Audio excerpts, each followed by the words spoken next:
We're fortunate to have Joel Nielsen here with us tonight.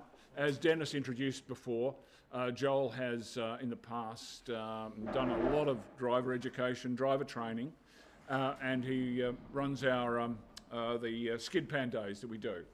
And I had a chat to Joel at our last skid pan day, and he kindly offered to come and talk to us. Because there's lots of interesting things happening. There's new tracks. Joel's involved in a track down at Lismore or something like that. So there's lots of stuff going on in the background. So if I can introduce you to Joel, I'll stand aside and let him have a chat to you. Thanks, Gary. Good evening, everyone. As said, Joel Nielsen. I'm the Managing Director of Safe Drive Training, and 24 years in driver training, 23 countries. My wife's getting a little confused why I'm still in Australia this year. This time last year I'd already been Vanuatu and Papua New Guinea 8 times by this time. So we're well known in Papua New Guinea with our driver training in most of the multinationals over there. What we're most known for locally is our high school defensive driving, which my father as a racing driver started in 1996, and now in our 25th year we've seen 80,000 Year 12 students come and use our cars and do defensive driving with us. With COVID, we're redeveloping our business, as many are, and it's all going as to an e-learning online, which we've been filming and editing so that students will no longer attend a theory part of a day. They'll only come for practical in the cars, and they'll do it all online. And it got me thinking as I heard the minutes go by there, Gary, that I'll extend an invitation to the club a little bit further down the track, because one of the modules will be take speed off the street, and as a racer myself and doing the race training we do and stuff like that, we'll be having a segment in that course for young drivers about joining car clubs and where they can legitimately go down the drag strip or to a go-karting or whatever that takes speed off the street, so they realise there's places where you can have fun in a car, not in the industrial park. So when that's a little bit further down, Gary, I'll extend an invitation, given your background, to make a little promotional clip for the club with some skid pan footage and your track day vision, and I'll freely put that linked in my e-learning, and that'll be seen by tens of thousands and God hopes hundreds of thousands of, because we'll be promoting that to every school in Australia, this package. So anyway, a couple of updates for you, because you've met myself or my staff if you've done a skid pan day through the club, and the RACQ's taken over the Mount Cotton Training Centre as of October last year, and slowly changing the management structure through there. And so some positive news, I guess, for us all is, you wouldn't be over their plans, but the plans that they've shared with myself as the major hirer of the venue, there's a hotel planned that's to be a R&D testing centre, because it's now called the RACQ Mobility Centre of Excellence, and it's autonomous car testing, tyre car analysis. It'll have workshops, hoists, dynos, shared internet sort of rooms, breakout rooms for meetings, so that car engineers, after the pandemic obviously, can come in and have the facility and have that, breakout rooms and hoists and whatever, change something and go out and test on their facilities. The skid pan itself, which has some lips and raised edges that we saw at the last skid pan, and I brought that to management's attention. They're getting engineers in and floating all of the concrete slabs on that skid pan to level it out. They're also under liaison with myself and other hirers about change of surface to Russian marble, because a diesel skid pan's a very ancient skid pan, and internationally where skid pans exist, they're marble surface or something else that's polished concrete or whatever. So pouring diesel there. The joke goes, the Gardens of Remembrance over the downhill across the way is powered by the diesel plume that's underground. The pilot light lights very easily there for the crematorium. So there's many plans afoot, and the other good news is we haven't seen noise testing. The noise rules are still the same. I haven't seen draconian noise testing there in the last 6 months. I spent over $10,000 of my own defending the rights of car enthusiasts after Peter's car got removed from the LVMA 3 or 4 years ago for a spin out, and the tyre squeal associated had him booted out the door for spinning out at a driver training centre. So we spent some money getting down onto the noise rules, and the road is often louder than Oh, then, yeah, a new noise policy was planned, and then TMR sold it to RSEQ. So they got out of having to change the noise rules that they'd promised my solicitor. So, and one other update is a little birdie told me, I've been in communication with them, but Brisbane Airport Corporation and that racetrack driver training and skid pan there, AP Eagers is currently, because they're the instigator for it,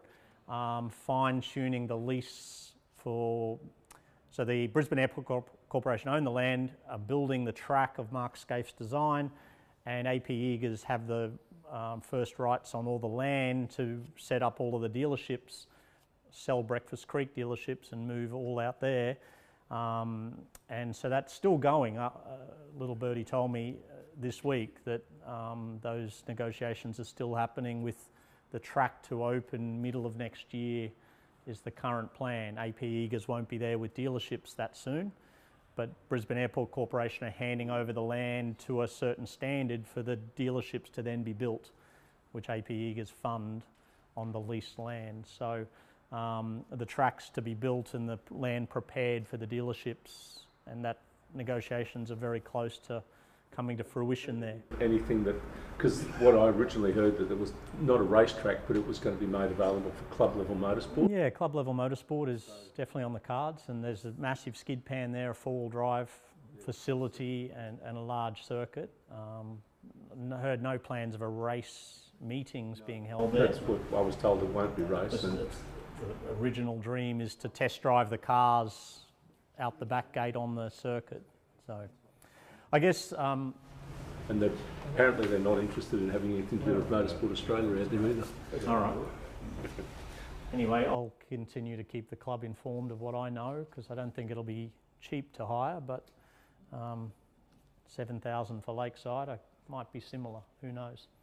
I wanted to come, and I won't keep you too long tonight, I just was talking to some club members at the last skid pan, and I'm a bit of a negative person, because we don't just do we have many facets. My business builds simulators and do security driver training and surveillance driver training.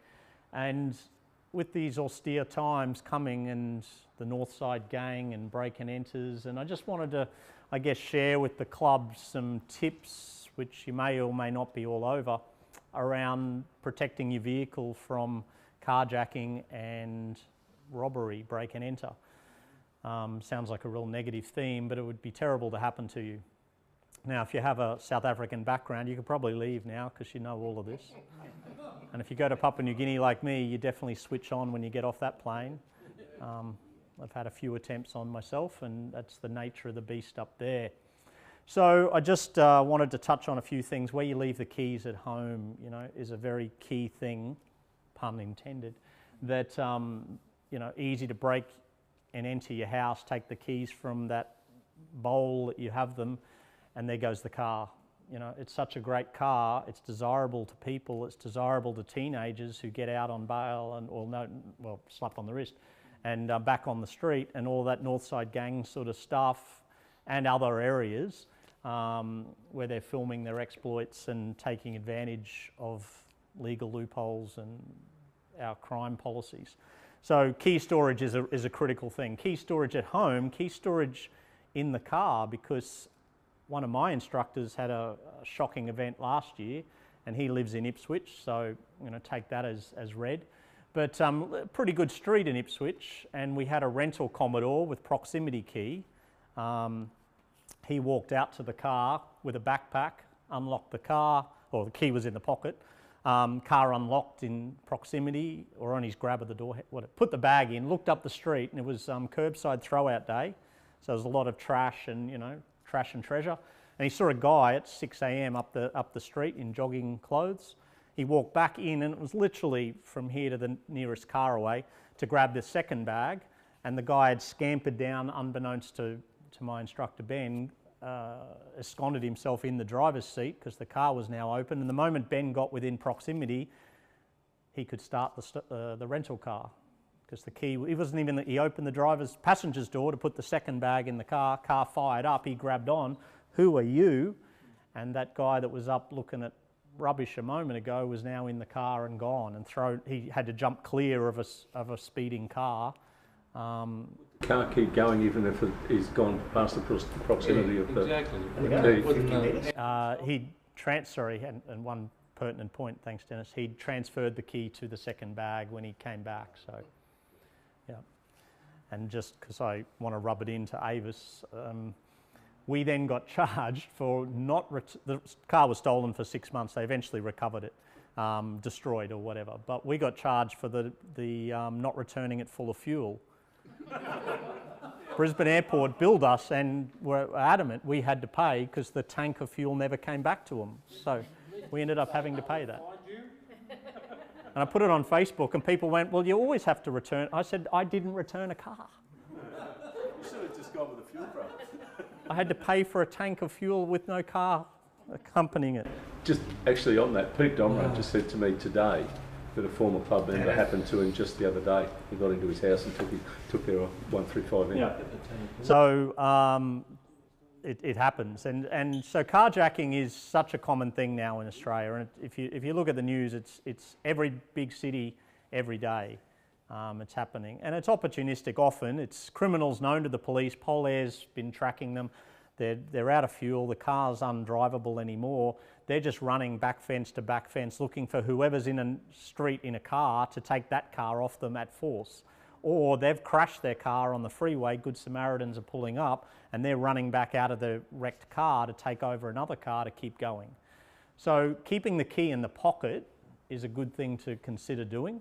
On your person, small steps, but you come across an accident, Good Samaritan, you want to help, but being a bit suspicious, why is that? And people, literally, there was the lady who threw the keys across the freeway, but they went and retrieved it and stole that car. And then carjackers who want the car for other reasons, for joyriding and for showing off and that. So breaking into your house is very common. The bump at the traffic lights. So that's a deliberate bump that you think's a rear ender, so you unlock and go back. But that's a deliberate action to get you out of the car, past the security. You're the only thing in their way now. The key's wherever it is, and they've got past the door locks. If someone comes at you in a car, we're all driving soft skin vehicles. Dennis has some former lovers who chase him and he needs armour.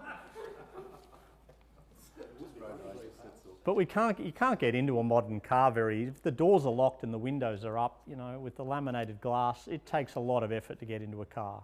So it's your safe haven.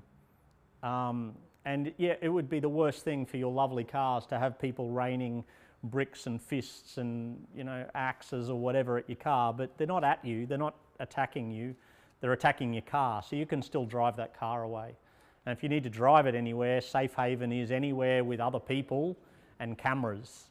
So a service station, McDonald's is your friend. There's security on call and you want to go there. So a bump's a very common way to initiate a carjacking.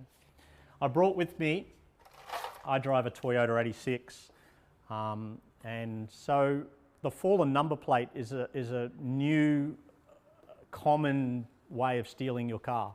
Unscrew your number plate at Westfield or wherever, in the shopping centre car park, and especially if it's your personal code that you love and know, your number plate is the key to your car, because they then drive out following you, wait for you to get somewhere, they're on the horn, and the car full of people are going, "I've got your number plate, it fell off." And you're like, "Oh my God, how did it fall off?" So you're unlocking for the number plate to recover the number plate. So they unscrew your number plate to get access to your car because you pull over wanting your number plate back. just the reminder, you own the code, so the combination. So PPQ will just issue you another number plate, and it's a very small fee. You don't have to buy the whole personalised plate privilege again. It's $65 or something reissue fee. So don't worry about it. You can go to Supercheap or Repco and get one-way screws. They go in, they never come out for your number plate, so they can't unscrew them. They can. You can buy the screws. Yep. The local coppers on Ribey are giving them away. Are they? Yep. If you lose your number plate, does that mean there's somebody else out on the road with your number plate? Yeah, well, they will for tolls, and yeah, they do. Yep. And they see cars on car sales and that, because car sales is now blanked out the number plate. Used to have to have a photo with the number plate shown. Now it's blanked out because people are using, you know, photocopying up and computer generating a similar number plate to run with. Not so common in Australia, but that's a very common way of stealing a car in other overseas destinations. Tie that, which is trash, on your exhaust pipe or low-hanging rear suspension. You drive out of the car park, you'll stop immediately and get out to see what the hell just fell off your car. And so the loitering nearby are the criminal elements who've planted that and are just waiting for you to stop, because you won't go far hearing that sound. Good Samaritan attack is waving you down, you know, please help me, in a quiet, deserted area. You know, tugs on the heartstrings to keep driving, pull up, windows up, doors locked. I'd start a phone call. Yes. Yeah, it's not America, but I'd start a phone call. Steve Ain from South America, South Africa talked about Yeah. that. Start a phone call, so when they're coming to your car, at least you're able to start, you know, explaining to whoever's at the other end what's going on and what they look like. And yeah, I've covered all of the main points I wanted to cover. We see in movies when people are attacking us, and so we're talking about physical attack now, and you know, you watch a John Wick or something and people are, you know, out there in the open fighting. If you had to personally defend yourself around a car, especially in a car park, you want to be between cars, because then only one attacker comes at you at a time. So you might give up, and you're best to give up, but I'm just saying, if you are trying to defend yourself against physical assault, between cars is a better place to stand than out where you see in the movies, everyone fighting everyone, because you're going to get hit in the side and in the back, and you know, your legs swept from under you, and what you thought you could do is now gone. If you could stand between two cars, you also got the ability to lay under the cars. Pretty hard to get you out. So, you know, sinister, terrible conversation. But I was talking to someone at the skid pan the other night, and I just thought, she said to me at the skid pan, the wife of one of the drivers, you know, I'm scared to drive it at night for fear of getting attacked. So I just wanted to touch on some of those, you know, personal protection strategies. I always lock the doors and lock my windows. It's just how I am, but that's the Papua New Guinea visits in me. Would you put your hand on the horn if anybody tried? Yeah, just most definitely, yeah. And the louder you can be. That's how you drive all the time, see? Yeah. Nothing's changed. No, I tried. If people are there around your car and you're not meaning to kill anyone, but you know, they're starting to rain fists on your car or whatever implement they've got, you start driving at someone, the car starts bumping into them, you pretty quickly get rid of a whole gang of people around your car, because they're getting bumped and pushed and broken legs and ankles. After 2 road rage incidents, I made the decision that Oh yeah, sweep them out. Yeah, I mean, I teach all the J turns and that myself, but somebody over, I will do it. But after, as I said, after 2 road rage incidents, I made the decision that I will use the vehicle to defend myself, and if I have to, I'll run somebody over. And I won't think twice about it now. Done that. now I'm a Logan resident, and also I hear it's quite common in Townsville. Late at night, hit the pedestrian crossing buzzer, make the lights change, and that gang is just loitering at near the red lights. You can't see with the light. And They're smiling. all sorts, but God, you're right. so I've worked in New Guinea too, so I know exactly what you're talking about. yeah. I did 4 years there. I know what You know. do. So, ladies and gents, nice to meet you all. And any last points or questions while I'm? You got a card? Sure, sure. I'll give you one. And just a quick plug, our next, it's contradictory in competition to your Porsche Club thing, but next Saturday we have the skid pan at Mount Cotton, a little bit undersubscribed Saturday afternoon, so there are places on the skid pan available, $154 in your own car. And our next track day at Morgan Park with training available, not forced on you, just available, is what was Exhibition Wednesday, so the 12th of August, which was to be a Brisbane public holiday, but Anna took it off us and gave us the Friday. So we're on the weekday, Wednesday, the 12th of August at Morgan Park for a track day. And do you have a Facebook page as well? And sort of All of that, yes. Yep, yep. Peter. I was going to say, Joel, it was a really proud moment for me when you brought the homeless people. Oh, it was a great thing your club did. It wasn't homeless, they were Life Without Barriers foster children. And your club kindly, yourself and Warwick, kindly strapped them in during your skid pan day and took those young children for some fun rides. Yeah, well, they were doing training with us elsewhere, but we brought them into your day with your blessing. And they were supposed to be there at your skid pan the other day. They Life Without Barriers had that date booked as well. But I was going to say, yeah, one of the girls, it was like, F yeah, and then at the end it was, thank you, Peter. It's a little bit risque what I'm about to say, but it just so deeply cut me, because I got two daughters, teenage daughters, and one girl whispered to me and said, you know what I would have done to a man to let me do that? And I was like, oh, you know, that just, she lived on the street, and to get her, the thrill she got, she usually would have had to pay favours for, so. Can I just ask about that, the Lismore track? Did you say that you're helping build? So I'm a civil engineer, and I designed my dream driving centre for four fathers that lost their children in a car crash in Lismore 12 years ago. And that's now been built by funding, community funding and federal government grants. And so there's still a few little legal issues that we're sorting out, and I won't go into.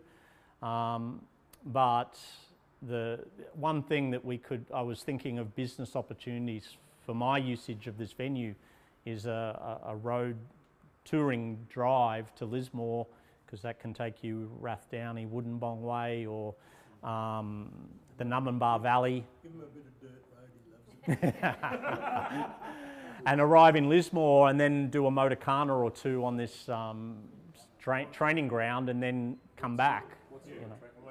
It's sort of a small circuit. Nothing. It's no bigger than the skid pan sort of thing.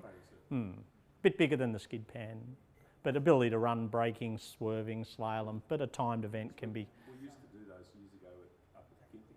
Oh yeah, yeah, similar to what you would have been able to do at Gympie. That's something we'd be wanting to do, but you know. I don't think the venue's great enough to have a club day there or a club event there, but to tour in, do one or two things over lunch and then tour away would be better.